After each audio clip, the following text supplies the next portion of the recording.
Welcome to மோஷேஸ் கிளடி kitchen. இன்னைக்கு விநாயகர் சதுர்த்தி ஸ்பெஷலாக மெத்துன்னு பூரண கொழுக்கட்டை தாங்க பார்க்க போகிறோம்.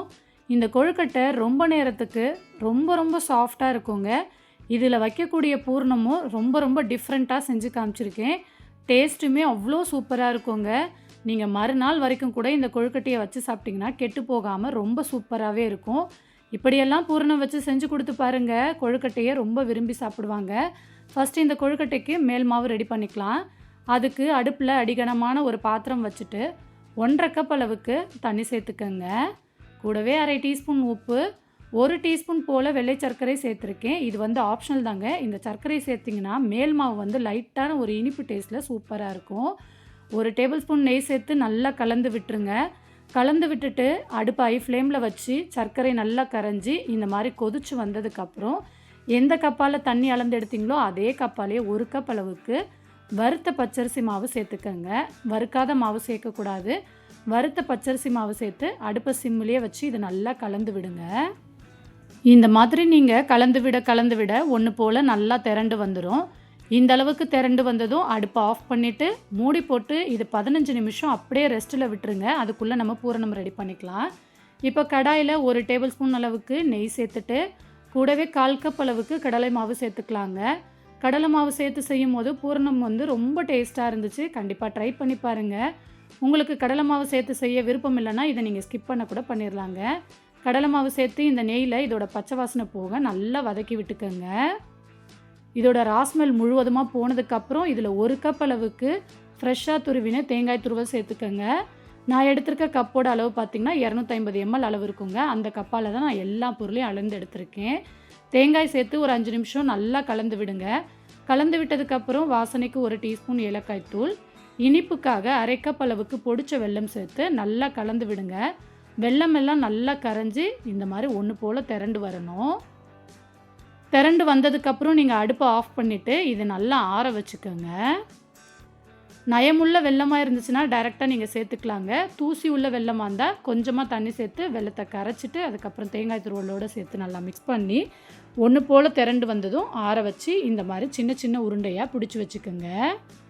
இப்போ பூரணம் சூப்பராக ரெடி ஆயிடுச்சுங்க. மாவும் 15 நிமிஷம் நல்லா ரெஸ்ட்டு கொடுத்துட்டோம். இப்போ கை பொறுக்கிற சூடில் தான் மாவு இருக்கும். இதை நல்லா சாஃப்டான பதத்துக்கு பிசைஞ்சு விட்டுக்கலாம்.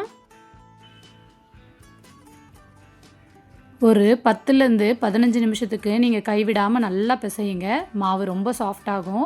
சப்போஸ் உங்களுக்கு ட்ரையாக இருக்க மாதிரி தோணுச்சுன்னா ஒரு 2 டேபிள் ஸ்பூன் அளவுக்கு சூடான தண்ணி சேர்த்து மாவை சாஃப்டாக பிசைஞ்சிக்கோங்க. எந்த அளவுக்கு சாஃப்டாக இருக்கணும்னு பார்த்தீங்கன்னா விரல் வச்சு இந்த மாதிரி அழுத்தும் போது விரல் மாவில் சாஃப்டாக இறங்கணும். இந்த பக்குவத்துக்கு நீங்கள் மேல் மாவு ரெடி பண்ணிங்கன்னா தான் ரொம்ப நேரத்துக்கு கொழுக்கட்டை ரொம்பவே சாஃப்டாக இருக்குங்க. இன்றைக்கி நான் மோதக அச்சு வச்சு தான் கொழுக்கட்டை பண்ண போகிறேன். உங்ககிட்ட அச்சு இல்லைன்னா அச்சு இல்லாமல் எப்படி பண்ணலாங்கிறதையும் நான் வீடியோவாக ஆல்ரெடி போட்டிருக்கேங்க. அதோட லிங்க் ஐக்கானில் கொடுக்குறேன், தேவைப்படுறவங்க செக் பண்ணிக்கோங்க. இப்போ நம்ம மோதக அச்சில் நெய் தடவிட்டு கொஞ்சமாக மேல் மாவு வச்சுக்கணும். ரொம்ப அதிகமாக வைக்க வேண்டாம். மேல் மாவை கொஞ்சமாக வச்சுட்டு பூரணம் அதிகமாக வச்சு கொழுக்கட்டை சாப்பிட்டு பாருங்கள். டேஸ்ட்டு ரொம்ப சூப்பராக இருக்குங்க. இப்போ இதுக்குள்ளே மாவை வச்சு நல்லா ஸ்ப்ரெட் பண்ணி விட்டுருங்க. எல்லா பக்கமும் நல்லா ஸ்ப்ரெட் ஆகணும். இப்போ இதுக்குள்ளே நம்ம ரெடி பண்ணி வச்சுருக்க பூரணத்தை வச்சுக்கலாம். பூரணம் மேலே வரைக்கும் ஃபுல்லாக இருக்கக்கூடாதுங்க. உள்ளுக்குள்ளே கொஞ்சம் அடங்கின போல் இருக்கணும். அதுக்கப்புறம் கொஞ்சமாக மாவு எடுத்து இந்த மாதிரி நல்லா க்ளோஸ் பண்ணிக்கோங்க. நீங்கள் பூரணம் மேலே வரைக்கும் வச்சுட்டு மேலே மாவு வச்சு க்ளோஸ் பண்ணிங்கன்னா க்ளோஸ் ஆகாதுங்க. வெந்து வரும்போது அது தனியாக பிரிஞ்சு வந்துடும். அதனால் பூரணத்தை உள்ளுக்குள்ளே இருக்கிற மாதிரி பார்த்துக்கோங்க. இப்போ மேலே மாவு வச்சு இந்த மாதிரி நல்லா சீல் பண்ணிடுங்க. சீல் பண்ணிவிட்டு எடுத்துட்டிங்கன்னா கொஞ்சம் கூட ஒட்டாமல் உங்களுக்கு சூப்பராக கொழுக்கட்டை வந்துருங்க.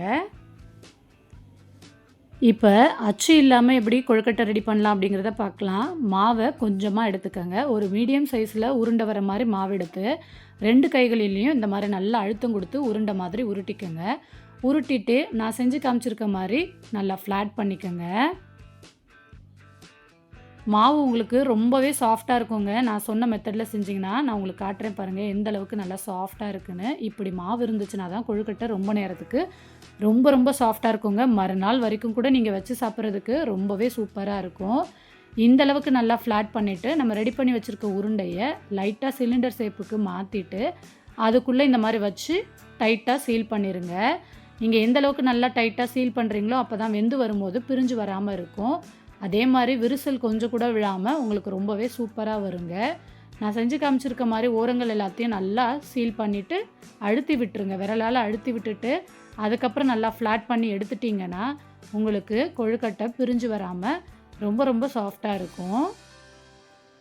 இப்போ அச்சு இல்லாமல் எப்படி பண்ணலாங்கிறதையும் ஈஸியாக உங்களுக்கு நான் செஞ்சு காமிச்சிருக்கேன். இதுக்குன்னு ஸ்பெஷலாக எந்த விதமான அச்சும் தேவையில்லைங்க. அச்சு இல்லாமல் நம்ம கைகளாலேயே சூப்பராக செஞ்சிடலாம். இப்போ எந்த பிளேட்டில் நம்ம கொழுக்கட்டையை வேக வைக்க போகிறோமோ அந்த பிளேட்டில் நீங்கள் நல்லா நெய் தடவிடுங்க. அப்போ தான் எடுக்கும்போது ஒட்டாமல் வரும். இப்போ பாருங்கள், நான் அச்சு வச்சும் செஞ்சுருக்கேன், அச்சு இல்லாமையும் கொழுக்கட்டை எல்லாத்தையும் ரெடி பண்ணிட்டேன். இப்போ நெய் தடவின பிளேட்டில் கொழுக்கட்டை எல்லாத்தையும் வச்சிடலாம். இது எல்லாத்தையும் வச்சதுக்கப்புறம் நான் ஆல்ரெடி அடுப்பில் தண்ணி ஊற்றி லைட்டாக சூடு பண்ணியிருக்கேங்க. தண்ணி லைட்டாக சூடு வந்ததுக்கப்புறம் நம்ம ரெடி பண்ணி வச்சுருக்க கொழுக்கட்டையை உள்ளே வச்சுட்டு மூடி போட்டு அடுப்பை சிம்மிலேயே வச்சு ஒரு 10 நிமிஷம் மட்டும் வேக வச்சுக்கோங்க.